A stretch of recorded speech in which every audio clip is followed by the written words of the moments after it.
He was probably the first African leader to be treated by white men as an equal. Now, in his old age, he's practically the incarnation of the history of our time.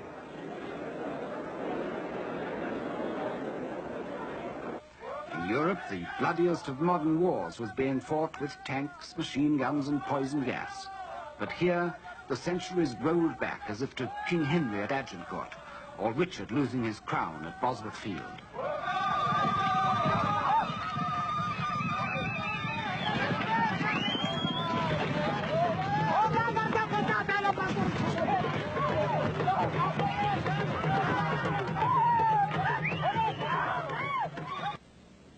Joining the new League of Nations, he put his faith in the latest post-war watchword, collective security.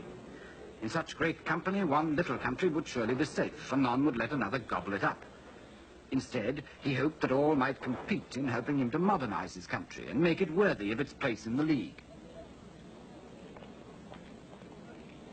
To extend his foreign contacts, he toured the European capitals. In London, the Times described his arrival as an historical event. In Stockholm, he met King Gustav, and the Swedes promised him doctors.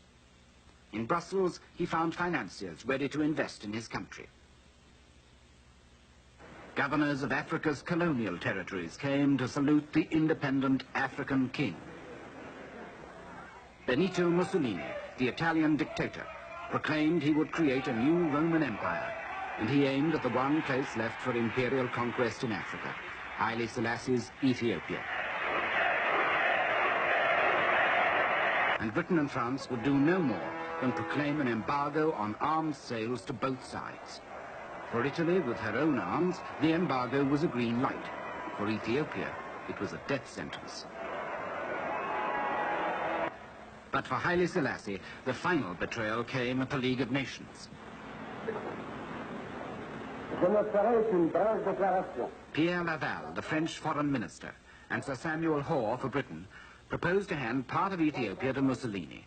Appeasement had triumphed. Collective security was a myth.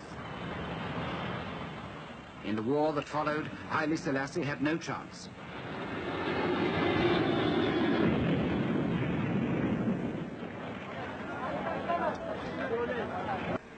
Ladies and gentlemen, the second speaker on the list is His Majesty Negus Haile Selassie.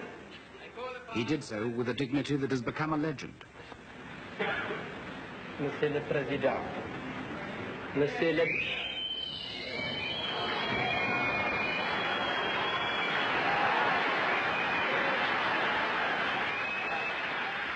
The jeers of fascists in the gallery did not stop him.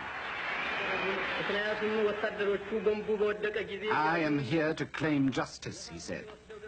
What reply shall I take back to my people? There was no answer, and there could be none. The League was dead. So, said the Emperor, it is us today, it will be you tomorrow. He created a network of tiny airstrips that broke down the isolation of the interior for the first time.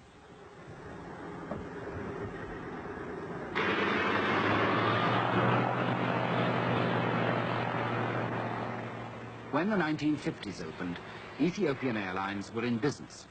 It was Haile Selassie's first major accomplishment in modernizing his country. Ethiopia's past for the first time came to the aid of the present and made Haile Selassie and his capital the focus of Africa's new hopes. As almost the only independent African ruler after the war, Haile Selassie provided a symbol of self-respect for black men just emerging from white rule. The wind of change had come to Africa.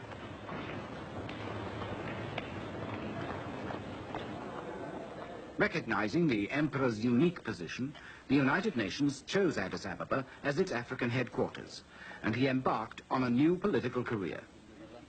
The age in which we live, Your Imperial Majesty, is an age of paradox. In his brand new Africa Hall, Haile Selassie presided at innumerable meetings of his new revolutionary colleagues.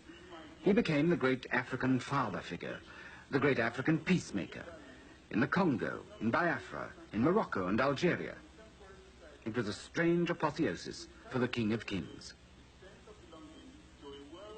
He didn't always succeed, but his voice commanded respect, because he alone in Africa had been both victim and victor in the struggle against colonial rule.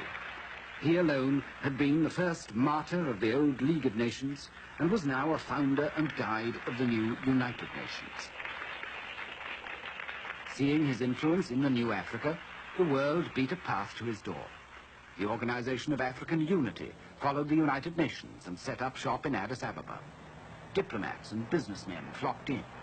Within a decade, the face of Addis Ababa was transformed. The signs of international affluence towered over the old open drains.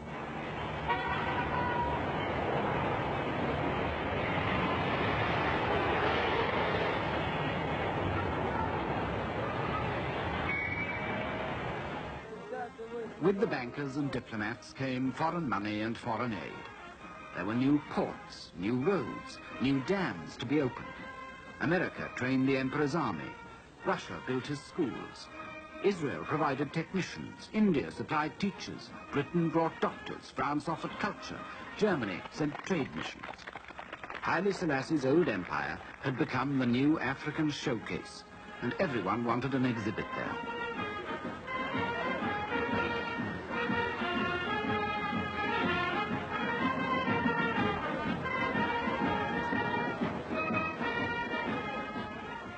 Today, Haile Selassie is besieged by foreign delegations hoping to catch his ear.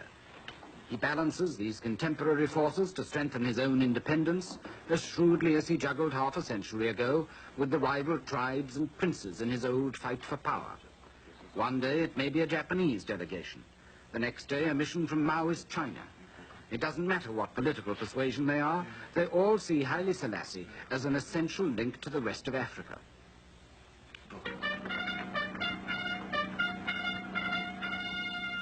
Even with Italy, he's made friends again. On a state visit to Rome, 30 years after Mussolini's troops had been driven from his country. His name is everywhere. His presence seems all-pervading. His word seems law. In his old age, it looks as if Haile Selassie has routed all his enemies at last, to emerge supreme, as if the all-wise and benevolent Lion of Judah has prevailed.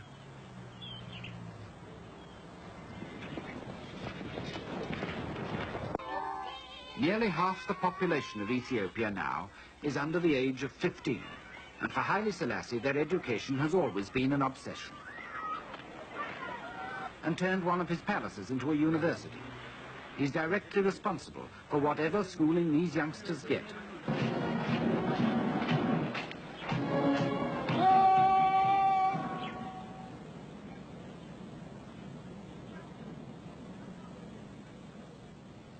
Haile Selassie is a lonely man now. His wife, 2 sons, a daughter are all dead. To have survived them for the better part of 55 years in power is something unequaled by any ruler in the world today. No wonder the Lion of Judah has become one of the living legends of our time.